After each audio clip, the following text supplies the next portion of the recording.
fuel economy package. We have to start the foundation. If you build a house or a commercial building and you try to lay a concrete pad on sandy clay, it's going to warp, it's going to crack, and the whole building's going to come down. When building a fuel economy package, what would the foundation be? The engine. So let's explore the engine. We can take an old flathead engine and we can improve it, but it'd be easier to do a modern engine. Now the thing about engine modifications for fuel economy is if you're just going to go in and rip a perfectly good engine apart for the sake of fuel economy, the cost in parts and labor, you're never going to get a return on your investment. Even if you triple your mileage, you're not going to get a return on that investment. Very few people have the skills and the tools to do the work themselves. So in addition to the parts, you're paying some top dollar engine builder to do the work for you. But if you already have a problem, for example, the 5.7 Hemis are noted for wiping camshafts because the lifters fail. And if you're already paying a mechanic to go in there and replace failed parts, then upgrading to the fuel economy equivalent, the ROI is no longer a consideration of the total job, but it's just if it costs any more to have the fuel economy work done as opposed to just a normal replacement. Pontiac used the 3.8 liter engine back in the 90s, but so did Buick, Cadillac, and others. Now, Pontiac was targeting a young demographic. And so when they put that 3800 in a Pontiac, they put a pretty high lift, longer duration camshaft in there, so you got that Pontiac excitement when you would wind it out. When they put that engine in, say, a Buick, now the demographic is much older, and they're more concerned with just late throttle torque and fuel economy. So the Buick and Cadillac versions of that same engine used a different profile camshaft. It's been dubbed the peanut cam. So if you have a failed camshaft, for example, in your 3.8 in a Pontiac and you went to the Buick cam, now you have something that will deliver better fuel economy and low-end power. If gasoline engines are 20% efficient and EPA says diesel engines are 40% efficient, why? Because gasoline engines are typically running with something like a 9-to-1 compression ratio and diesels upwards of 23-to-1 compression ratio. Now in mathematics, the inverse of addition is subtraction. The inverse of multiplication is division. In the engine, the inverse of the compression ratio is the expansion ratio.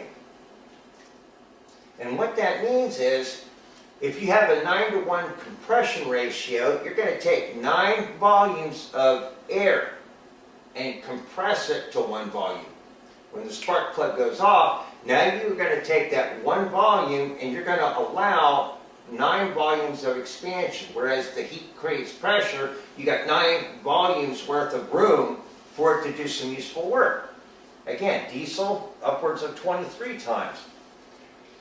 But as we discussed in the previous section, when that exhaust valve opens, the air and the fuel are still burning going out the exhaust. So we have to harness that, and the expansion ratio is where we can get a lot of that foundational engine fuel economy back. How do you increase the compression ratio? One way is mill the cylinder head, because then the combustion chamber gets smaller. So now you have less room at the top, which makes the compression ratio higher. You can do that by milling the block also, because most pistons don't come quite up to the top of the cylinder, and if you mill the block, now you have the piston closer up. That reduces your top dead center volume. You can replace the cylinder head with one that has a smaller chamber.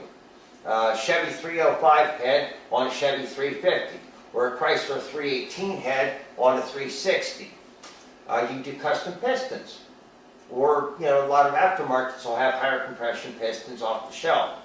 And to a smaller degree, if you bore the engine over, You know, if you're going to rebuild an engine at 20 or 30 thousandths overbore, we'll clean it up, make the cylinder round again, but it also makes it bigger. And now your total volume at bottom dead center just increased because your diameter, your radius, your bore just got bigger. We look at the Honda Odyssey minivan. It's a V6 with 10-to-1 compression. Now in traditional terms, that's pretty high compression. The Chrysler 340 had 10.5-to-1 compression. You don't run that thing on regular gas. You must use premium or you kill the engine. But Honda now has this minivan, family minivan, 10-to-1 compression, and it runs beautifully on 87 octane fuel. The Toyota Prius used what's called the Atkins cycle. Now, what is the Atkins cycle? Let's take a look at a guy named George Arlington Moore. George Arlington Moore, back in the 1920s, devised a way of getting the best of both worlds. Too high compression on low quality fuel, you kill the engine. Well, what George did was he created an engine design with 16-to-1 compression, dynamic or static compression ratio. Means bottom dead center volume versus top dead center volume, 16-to-1 compression ratio. But what he did was he increased the duration of the intake valve opening. So the intake valve opens, the piston comes down, draws in an intake charge, and it hits bottom dead center, and that's where normally you close the intake valve and you squeeze. What George did was you bring that piston down on the intake, and then instead of closing the valve, he would wait till it was about halfway up to close it.